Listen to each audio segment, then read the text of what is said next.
സുദർശൻ്റെ മാതൃഭാഷയെക്കുറിച്ചുള്ള ഒരു ആമുഖത്തോടു കൂടിയാണ് +2 മലയാളം പാഠപുസ്തകത്തിലെ 1-ാം അധ്യായം ആരംഭിക്കുന്നത്. ആദ്യം നമുക്ക് ഈ ആമുഖം രചിച്ച ECD സുദർശനെ കുറിച്ച് പറയാം. എന്നക്കൽ ചാണ്ടി ജോർജ് സുദർശൻ എന്നാണ് മുഴുവൻ നാമം. കോട്ടയം ജില്ലയിലെ പള്ളം എന്ന സ്ഥലത്ത് 1931 ജനനം. വിഖ്യാതനായ ഊർജതന്ത്ര ശാസ്ത്രജ്ഞനാണ് ECD സുദർശൻ. അമേരിക്കയിലെ ടെക്സാസ് യൂണിവേഴ്സിറ്റിയിൽ പ്രൊഫസറായിരുന്നു. പ്രകാശത്തേക്കാൾ വേഗത്തിൽ സഞ്ചരിക്കുന്ന ടാക്കിയോണുകൾ എന്ന കണികകളെ സംബന്ധിച്ച പരികൽപ്പനകളാണ് ഇദ്ദേഹത്തിൻ്റെ മുഖ്യ സംഭാവന. നിരവധി തവണ ഊർജതന്ത്രത്തിനുള്ള നോബൽ പ്രൈസ് സമ്മാനത്തിന് നിർദ്ദേശിക്കപ്പെട്ടു. CV രാമൻ അവാർഡ്, പത്മഭൂഷൺ, പത്മവിഭൂഷൺ ബഹുമതികൾ ലഭിച്ചിട്ടുണ്ട്.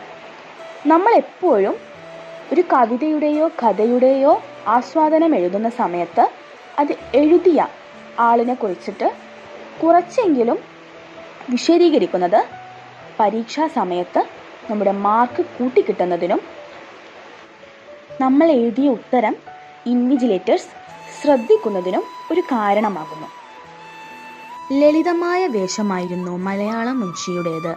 പക്ഷേ പറഞ്ഞു തുടങ്ങിയാൽ എല്ലാം മാന്ത്രികമാകും. പദച്ഛേദം, പദാർത്ഥം, വാച്യാർത്ഥം, ധ്വനി, ഭാവം ഇങ്ങനെ പഠിക്കുമ്പോൾ ഒരു കാര്യത്തിന് അനേകം തലങ്ങളുണ്ടാകാം എന്ന വലിയ അറിവാണ് അവിടെ നിന്ന് കിട്ടിയത്. ഒരു പക്ഷേ എൻ്റെ ജീവിതത്തിലെ ഏറ്റവും നല്ല പഠനം അതായിരിക്കണം. ഫിസിക്സിലെ പുതിയ കണ്ടുപിടുത്തങ്ങളിലേക്ക് എന്നെ പ്രചോദിപ്പിച്ചത് അന്നത്തെ മലയാളം ക്ലാസ്സുകളായിരുന്നു. ECG സുദർശൻ. ഈ ഒരു ആമുഖത്തിൽ നിന്ന് നമുക്ക് പരീക്ഷയിൽ ചോദിക്കാൻ സാധ്യതയുള്ള ഒരു ചോദ്യമാണ് നമ്മൾ ഇന്നിവിടെ പറയാൻ പോകുന്നത്. മാതൃഭാഷയെക്കുറിച്ചുള്ള ECG സുദർശൻ്റെ അഭിപ്രായത്തെ മുൻനിർത്തി മാതൃഭാഷാ പഠനത്തിൻ്റെയും മാതൃഭാഷയിലൂടെയുള്ള പഠനത്തിൻ്റെയും പ്രസക്തി വിലയിരുത്തുക.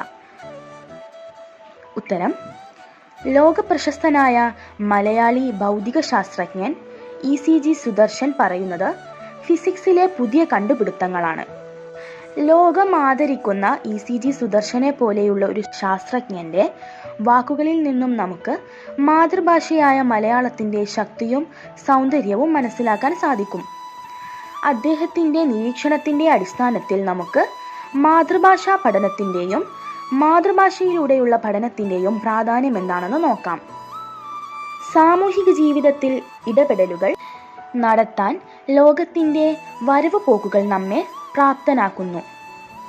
ഇതിന് നമ്മെ പ്രാപ്തനാക്കുന്നത് നമ്മുടെ മാതൃഭാഷയാണ്. ഭാഷ ഒരേ സമയം ഒരു പാഠ്യവിഷയവും മറ്റു പാഠ്യവിഷയങ്ങൾ പഠിക്കാനുള്ള ഒരു മാധ്യമവും ആണ്. ജീവിതത്തിലെ അടിസ്ഥാന ആവശ്യങ്ങൾ നിർവഹിക്കാൻ സഹായിക്കുന്നത് മുതൽ സൗന്ദര്യം ആസ്വദിക്കാനും ആസ്വദിച്ച സൗന്ദര്യത്തെ സർഗാത്മകമായി ആവിഷ്കരിക്കാനും ഭാഷ നമ്മെ പ്രാപ്തനാക്കുന്നു. നമ്മുടെ ചിന്തകളെയും സ്വപ്നങ്ങളെയും നിരന്തരം നവീകരിക്കുന്നു. പുതിയ പുതിയ ആശയങ്ങളുടെ രൂപീകരണത്തിനും സർഗാത്മകമായ കണ്ടെത്തലുകൾക്കും മാതൃഭാഷാ പഠനം നമ്മെ സഹായിക്കുന്നു. അത് നമ്മിൽ ജീവിത മൂല്യങ്ങൾ വളർത്തിയെടുക്കുന്നു. ഇത്രയും കാര്യങ്ങൾ എഴുതുന്നതിലൂടെ തന്നെ നിങ്ങൾക്ക് മതിയായ മാർക്ക് ലഭ്യമാകുന്നതാണ്. നന്ദി.